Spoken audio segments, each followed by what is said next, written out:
السلام علیکم ورحمۃ اللہ۔ آج میں آپ کے سامنے سلمان فارسی کی سچی کہانی سناتی ہوں، جو لڑکپن میں گھر بار، ماں باپ، رشتہ دار اور اپنا وطن چھوڑ چھاڑ کر حق کی تلاش میں نکل کھڑا ہوا۔ اس نے اپنی زندگی کے بہت سے قیمتی سال اسی تلاش میں گزار دیے اور آخر سینکڑوں میل کا سفر طے کر کے عرب کے ملک میں جا پہنچا، جہاں اس کی دل کی مراد پوری ہو گئی۔ آپ نے ایران کا نام تو ضرور سنا ہوگا کہ پاکستان کے مغرب میں یہ ایک بڑا ملک ہے۔ کسی زمانے میں اس کو ایک صوبہ کے نام پر فارس بھی کہا جاتا تھا۔ 1450 سال سے کچھ زیادہ عرصہ پہلے کی بات ہے کہ ایران کے ایک مشہور شہر اصفہان کے قریب جی نام کا ایک گاؤں تھا، جس میں بہت سے امیر لوگ رہتے تھے، اور ان میں سے کچھ عیسائی تھے اور باقی لوگ آگ کی پوجا کرتے تھے۔ اس گاؤں کے سردار کا نام بود خشاں تھا۔ وہ نہ صرف ایک زمیندار تھا بلکہ گاؤں کے آتش گدے کا بڑا پجاری بھی تھا۔ بود خشاں ایک آتش گدا کا انتظام کیا کرتا تھا اور گاؤں کے لوگ اس کو بہت مانتے تھے۔ بود خشاں کو اللہ نے ایک بیٹا دیا جس کا نام اس نے مابا رکھا، یعنی یہ سلمان فارسی، اور اس کو بڑے لاڈ پیار سے پالا۔ سلمان فارسی بڑا ذہین اور نیک بچہ تھا۔ وہ شریر لڑکوں سے دور رہتا تھا، نہ وہ زیادہ باتیں کرتا تھا اور نہ کبھی منہ سے کوئی بری بات نکالتا تھا۔ جب اس نے ہوش سنبھالا تو باپ نے اس کو اپنے مذہب کی باتیں سکھانی شروع کر دی اور پھر گاؤں کے آتش گدے کا انتظام اس کے سپرد کر دیا۔ اب وہ خود اپنے کھیتوں کی دیکھ بھال کرتا اور سلمان فارسی آتش گدے میں آگ جلایا کرتا۔ ایک دن بود خشاں نے سلمان سے کہا کہ بیٹا، آج ایک ضروری کام کی وجہ سے میں کھیتوں میں نہیں جا سکوں گا، اس لیے تم کھیتوں میں چلے جانا۔ سلمان نے کہا بہت اچھا۔ پھر وہ کھیتوں کی طرف چل پڑا۔ راستے میں عیسائی کا گرجا گھر ملا۔ اس وقت وہ لوگ عبادت کر رہے تھے اور اونچی آواز سے اللہ اور حضرت عیسیٰ علیہ السلام کی تعریف کے گیت گا رہے تھے۔ سلمان ان کی آواز سن کر گرجے کے اندر چلا گیا۔ اس کو عیسائیوں کی عبادت کا طریقہ بہت پسند آیا اور اس نے خیال کیا کہ عیسائیوں کا مذہب آگ پوجنے والوں کے مذہب سے اچھا ہے۔ عیسائیوں کی عبادت ختم ہوئی تو سلمان نے ان سے پوچھا، تمہارا مذہب کہاں سے شروع ہوا اور اس کے ماننے والوں کا سب سے بڑا ملک کون سا ہے؟ انہوں نے کہا ملک شام۔ مابا نے یہ بات دل میں رکھ لی۔ جب سورج ڈوبنے لگا تو یہ سلمان، جس کا نام مابا تھا، گرجے سے گھر واپس آیا تو باپ نے پوچھا اب تک کہاں رہے تھے؟ سلمان نے کہا میں کھیتوں کی طرف جا رہا تھا، راستے میں کچھ لوگوں کو گرجے میں عبادت کرتے ہوئے دیکھا، مجھے ان کا طریقہ اتنا پسند آیا کہ شام تک ان کے پاس ہی رہا۔ بود خشاں بیٹا کا جواب سن کر سخت ناراض ہوا اور اس نے کہا ہمارا مذہب ان لوگوں کے مذہب سے بہت اچھا ہے، آج سے تم گھر سے باہر نہ نکلو گے۔ بود خشاں کو ڈر تھا کہ سلمان کہیں گھر سے بھاگ نہ جائے اور عیسائیوں کے پاس جا کر ان کا مذہب قبول نہ کر لے۔ کہتے ہیں کہ اس نے سلمان کے پاؤں میں بیڑیاں ڈال دی تاکہ وہ کسی بھی طرح گھر سے باہر نہ نکل سکے۔ ایک دن سلمان نے موقع پا کر کسی طریقے سے عیسائیوں کے پاس پیغام بھیجا کہ اگر ملک شام جانے والا کوئی قافلہ یہاں سے گزرے تو مجھے خبر دینا۔ اتفاق سے چند دن کے بعد شام سے کچھ لوگ تجارت کے لیے اس جگہ آئے۔ جب وہ شام کو واپس روانہ ہونے لگے تو عیسائیوں نے سلمان کو اطلاع دی۔ سلمان نے کسی بھی طریقے سے اپنے پاؤں کی بیڑیاں نکالی اور گھر سے بھاگ کر شام جانے کے لیے قافلے میں جا شامل ہوا۔ حضرت سلمان قافلے کے ساتھ شام پہنچا تو اس نے وہاں کے لوگوں سے پوچھا یہاں سب سے بڑا پادری کون ہے؟ لوگوں نے ان کو وہاں کے ایک بڑے پادری کا پتہ دیا۔ وہ اس کی خدمت میں پہنچا اور اس سے کہا مجھے آپ کا مذہب بہت پسند ہے، میں چاہتا ہوں کہ آپ کے پاس رہ کر اس مذہب کی تعلیم حاصل کروں، آپ مجھے اپنے مذہب میں داخل کر لیں اور اس کی تعلیم دیں۔ پادری نے اس کی درخواست قبول کی اور سلمان فارسی اس کے پاس رہنے لگا۔ یہ پادری ظاہر میں تو بہت نیک تھا اور لوگوں سے الگ تھلگ رہتا تھا، لیکن حقیقت میں یہ بڑا لالچی، بد چلن اور مکار تھا۔ وہ لوگوں سے کہتا تھا کہ غریبوں کی مدد کے لیے دل کھول کر خیرات دو۔ جب لوگ اس کو روپیہ پیسہ دیتے تو وہ اسے اپنے پاس جمع کر لیتا اور کسی غریب کو ایک پیسہ تک نہ دیتا۔ اس طرح اس نے سونے چاندی کے 7 مٹکے جمع کر لیے۔ لوگوں سے چھپ چھپ کر وہ خوب عیش کرتا۔ حضرت سلمان اس کے لالچ اور عیش آرام کی زندگی کو دیکھ کر جی میں کراہت محسوس کرتے، لیکن لوگوں سے کچھ کہہ نہیں سکتے تھے کیونکہ وہ اس پادری کی بہت عزت کرتے تھے اور اس کے خلاف کوئی بات سننے کو تیار نہ تھے۔ اتفاق سے کچھ عرصہ کے بعد یہ پادری بیمار ہو گیا اور مر گیا۔ اب حضرت سلمان نے لوگوں کو اس کے کرتوت بتائے اور مٹکوں میں جمع کی گئی دولت دکھائی تو ان کو اس پر بہت غصہ آیا اور انہوں نے اس کی لاش کو سولی پر لٹکا کر اس پر خوب پتھر برسائے۔ پھر انہوں نے اس کی گدی پر ایک اور پادری کو بیٹھا دیا۔ یہ پادری واقعی ایک نیک شخص تھا اور مال و دولت سے نفرت کرتا تھا۔ حضرت سلمان اس کی سچی محبت کرتے اور اس کی عزت کرتے۔ وہ ہر وقت اس کی خدمت میں مصروف رہتے۔ پادری کو بھی حضرت سلمان سے محبت ہو گئی اور اس سے بڑی لگن کے ساتھ اپنے مذہب کی تعلیم دی۔ چند سال کے بعد اس کا آخری وقت آ پہنچا۔ مرتے وقت اس نے حضرت سلمان کو وصیت کی کہ میرے مرنے کے بعد تم فلاں شخص کے پاس عراق کے شہر موصل چلے جانا۔ جب یہ شخص سچا عیسائی ہے تو تمہیں اس سے بہت زیادہ فائدہ ہوگا۔ حضرت سلمان مرنے والے پادری کی وصیت کے مطابق ایران پہنچا۔ یہ ملک شام کے جنوب مغرب اور ایران کے مغرب میں واقع ہے۔ عراق میں داخل ہو کر حضرت سلمان شہر موصل گیا اور جس شخص کا پتہ اسے دیا گیا تھا اس کی خدمت میں حاضر ہوا۔ اس نیک آدمی نے بھی حضرت سلمان کو بڑی محبت اور محنت کے ساتھ تعلیم دی، لیکن جلدی ہی اس کا بھی آخری وقت آ پہنچا۔ مرتے وقت اس نے بھی حضرت سلمان کو وصیت کی، بیٹے مجھے دفن کر کے فلاں شخص کے پاس شہر نسبین چلے جانا، میرے علم میں وہی شخص ہے جو تمہیں حق کے راستے پر چلائے گا۔ اب حضرت سلمان حق کی تلاش میں نسیبین پہنچے اور اس پادری کی خدمت میں حاضر ہوئے جس کا پتہ موصل کے پادری نے دیا تھا۔ حضرت سلمان کو اس نیک پادری کے پاس رہتے ہوئے تھوڑے ہی دن گزرے تھے کہ وہ سخت بیمار ہو گیا۔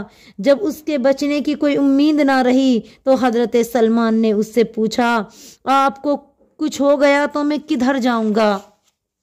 پادری نے جواب دیا، بیٹا تم اموریہ فلاں شخص کے پاس چلے جانا، جس شے کی تمہیں تلاش ہے وہ تمہیں اس کے پاس مل جائے گی۔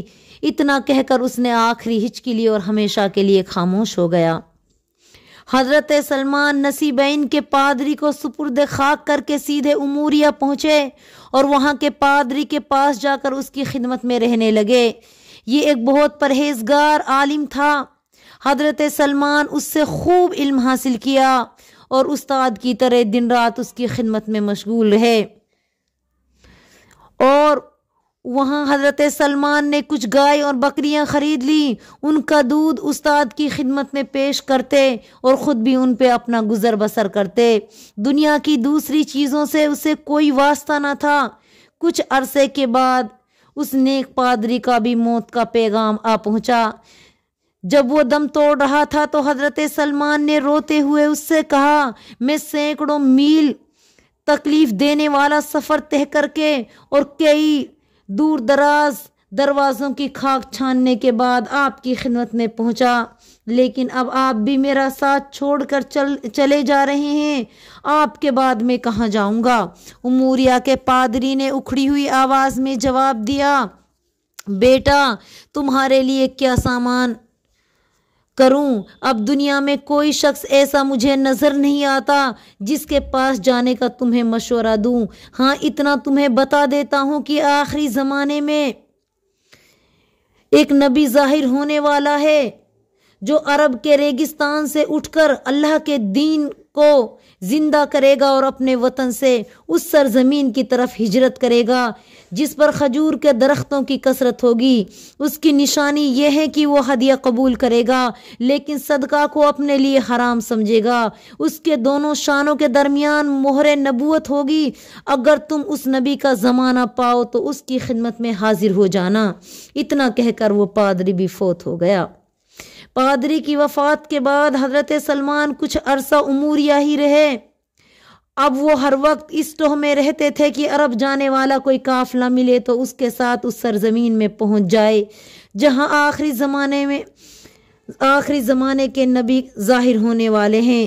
آخر ایک دن ان کی تمنا پوری ہو گئی۔ عربوں کا ایک قبیلہ بنو کلب کے کچھ سوداگر اموریا سے گزرے۔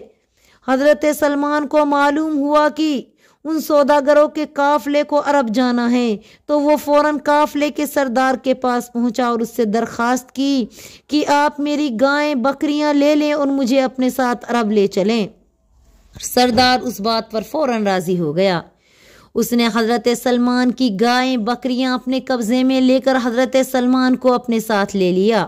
یہ قافلہ ابھی مدینے سے دور وادی قراہی میں پہنچا تھا کہ قافلے والوں کی نیت بدل گئی اور انہوں نے مابا یعنی حضرت سلمان کو غلام بنا کر ایک یہودی کے پاس بیچ دیا۔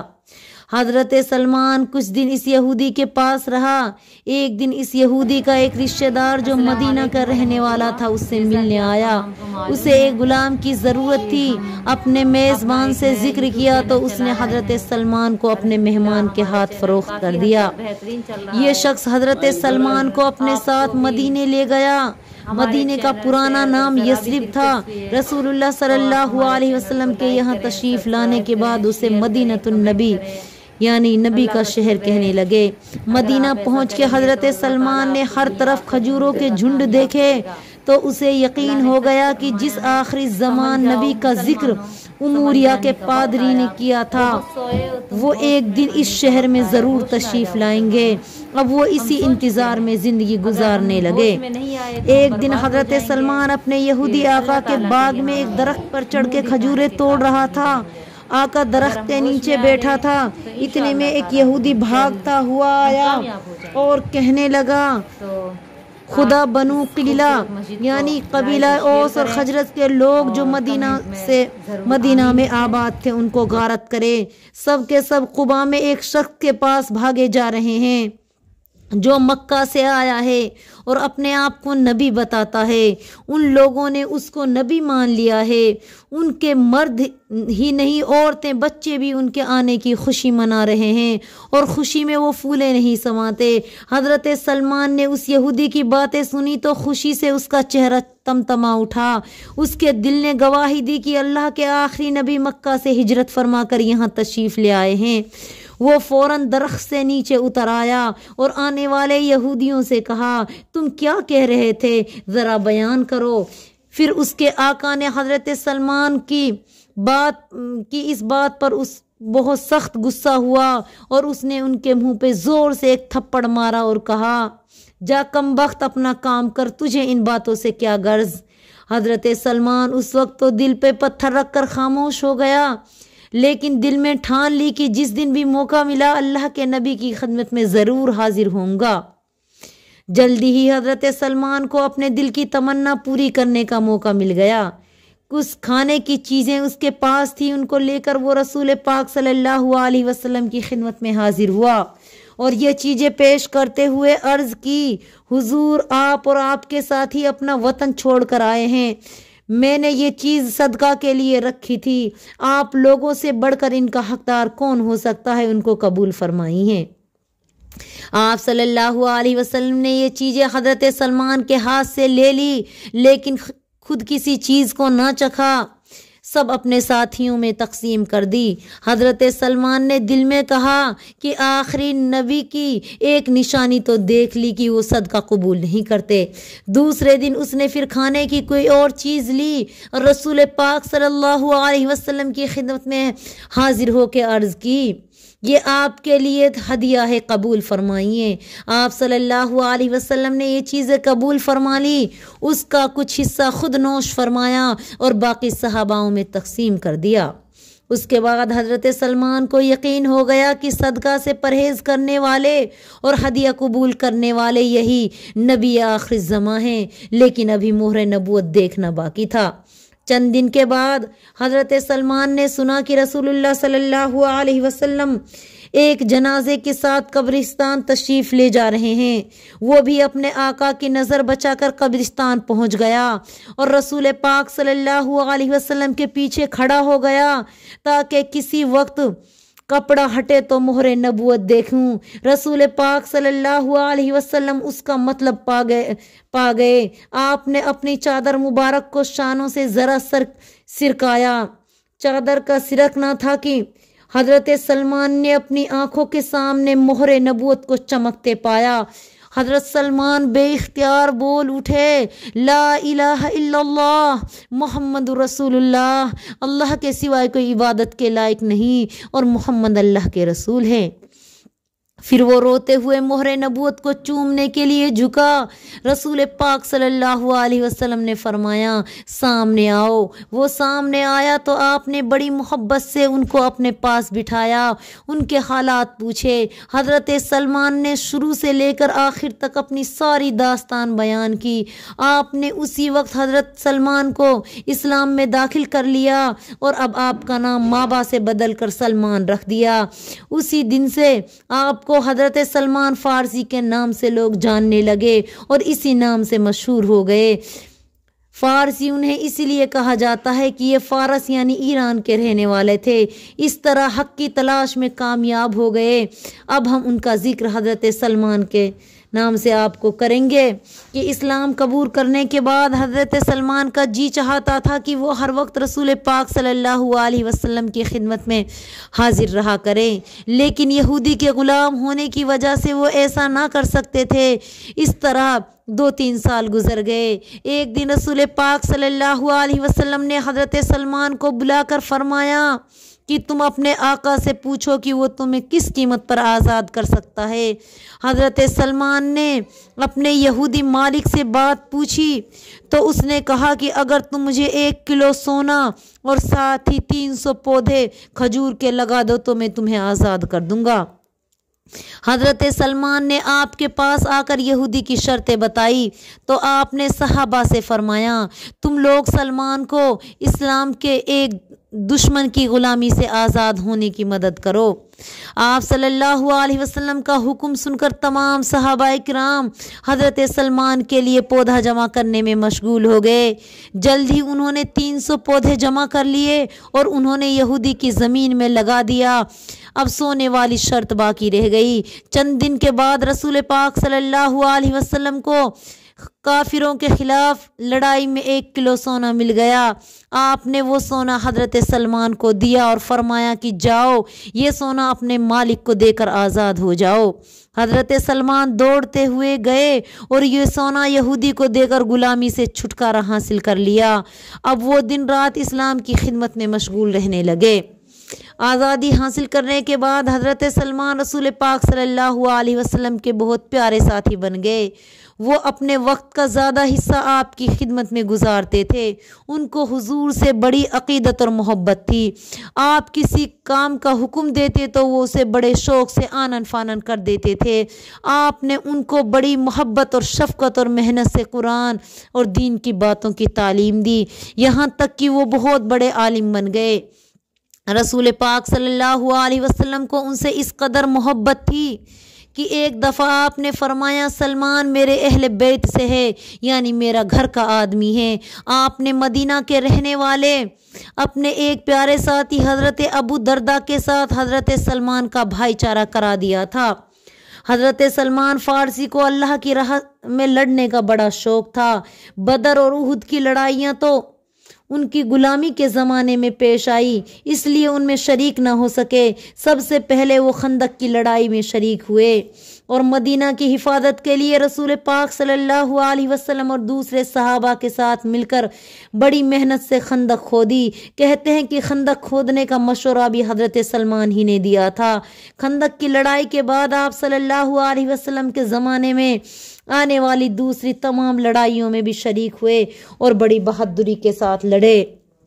رسول پاک صلی اللہ علیہ وسلم کی شفقت اور محبت کی بدولت حضرت سلمان نے اتنا علم حاصل کر لیا کہ ایک دفعہ حضور نے فرمایا سلمان علم سے لبریز ہے، یعنی علم سے بھرا ہوا ہے۔ حضرت علی کے بارے میں فرمایا کرتے تھے کہ سلمان کو اول یعنی توریت اور انجیل اور آخر یعنی قرآن مجید کا علم دیا گیا ہے۔ وہ ایک علم کا ایسا دریا ہے جو کبھی خشک نہیں ہوتا۔ ایک اور موقع پر آپ نے فرمایا سلمان علم اور دانائی میں لقمان حکیم کے برابر ہے۔ حضرت سلمان بڑے عبادت گزار اور اللہ سے ڈرنے والے بزرگ تھے۔ قیامت کے حساب سے ہر وقت کانپتے رہتے تھے۔ فرماتے تھے کہ میں 3 آدمیوں کو دیکھ کر بہت حیران ہوتا ہوں۔ ایک وہ جو ہر وقت دنیا کا مال کمانے میں مشغول رہتے ہیں، دوسرے جو موت کو بھلا بیٹھے ہیں مگر موت ان سے غافل نہیں ہے، تیسرے وہ جو کہا لگاتے ہیں حالانکہ انہیں معلوم نہیں کہ اللہ ان سے راضی ہے یا ناراض۔ حضرت سلمان اکثر فرماتے تھے کہ 3 چیزوں کا خیال مجھے سخت غم میں مبتلا کر دیتا ہے اور میری آنکھوں میں آنسو آ جاتے ہیں۔ ایک تو رسول اللہ صلی اللہ علیہ وسلم اور آپ کے ساتھیوں کی جدائی، دوسری چیز قبر کا عذاب اور تیسری قیامت کا ڈر۔ حضرت سلمان کی زندگی بے حد سادہ تھی، نہایت معمولی لباس پہنتے اور معمولی سی جھونپڑی میں رہتے تھے۔ وہ اپنی شادی کے بعد جس گھر میں گئے اس میں کچھ قیمتی سامان تھا۔ پوچھا یہ سامان کیسا ہے؟ ان کو بتایا گیا یہ آپ کا اور آپ کی بیوی کا ہے۔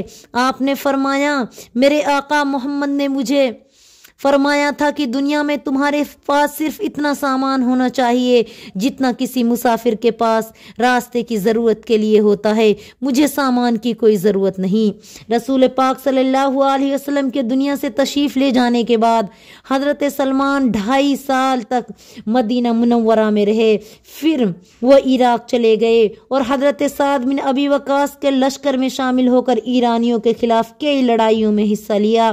جب ایران کا دارالحکومت مدائن فتح ہو گیا تو کچھ عرصہ بعد امیر المومنین حضرت عمر فاروق نے انہیں مدین کا گورنر مقرر کر دیا۔ اس بڑے عہدے کی تنخواہ 4-5 ہزار تھی، لیکن حضرت سلمان کا یہ حال تھا کہ ساری تنخواہ غریب اور حاجت مندوں میں تقسیم کرتے اور خود چٹائیاں بن بن کر گزارا کرتے۔ چٹائیوں کی آمدنی کا تیسرا حصہ خیرات کر دیتے۔ کہیں جانا ہوتا تو بغیر زین کے ایک معمولی سے گدھا پر سوار ہو کر جاتے۔ بدن پر اکثر ایک بہت معمولی کرتا ہوتا۔ ان کے پاس اونٹ کے بالوں کا ایک پرانا کمبل تھا، دن کے وقت اسے بدن پر ڈال لیتے اور رات کو سوتے وقت اسے اوڑھ لیتے۔ ایک دن مدین کے بازار میں جا رہے تھے کہ ایک نامعلوم شخص نے انہیں مزدور سمجھ کر اپنا سامان اٹھانے کے لیے کہا۔ حضرت سلمان سامان اٹھا کر اس کے پیچھے چل پڑے۔ راستے میں کچھ لوگوں نے دیکھا تو کہا اے رسول اللہ کے صحابی، اے ہمارے امیر، آپ نے یہ بوجھ کیوں اٹھا رکھا ہے؟ لائیے ہم اسے پہنچا دیتے ہیں۔ یہ دیکھ کر سامان کا مالک ہکا بکا رہ گیا۔ حضرت سلمان سے معافی مانگی اور ان کے سر سے سامان اتروانا چاہا، مگر حضرت سلمان نے فرمایا بھائی تم نے یہ سامان اٹھا کر اپنے مکان تک لے جانے کا ارادہ کیا تھا، اب میں اسے تمہارے مکان پر ضرور پہنچاؤں گا۔ حضرت سلمان کو حکومت کی طرف سے ایک خادم ملا ہوا تھا، لیکن وہ اس سے بہت کم کام لیتے تھے۔ ایک دفعہ ایک شخص ان کے گھر گیا، دیکھا کہ اپنے ہاتھ سے آٹا گوندھ رہے ہیں۔ ان سے پوچھا اے امیر آپ کا خادم کہاں ہے؟ فرمایا کسی کام سے بھیجا ہے۔ میں یہ مناسب نہیں سمجھتا کہ 2 کام کا بوجھ ان پر ایک ساتھ ڈال دوں۔ مدین کے لوگ اپنے گورنر کی بے حد معمولی کپڑے پہنے اور گدھے پر سوار دیکھتے تو ہنستے، لیکن وہ کہتے نیکی اور بدی کا اندازہ تو اس کی زندگی کے بعد ہوگا، آج جتنا جی چاہے ہنس لو۔ حضرت سلمان 35 ہجری میں سخت بیمار ہوئے۔ حضرت عثمان غنی کی خلافت کا زمانہ تھا۔ حضرت سعد بن ابی وقاص بیمار پرسی کے لیے گئے تو حضرت سلمان زاروں قطار رونے لگے۔ حضرت سعد نے ان کو تسلی دیتے ہوئے فرمایا کہ اے سلمان،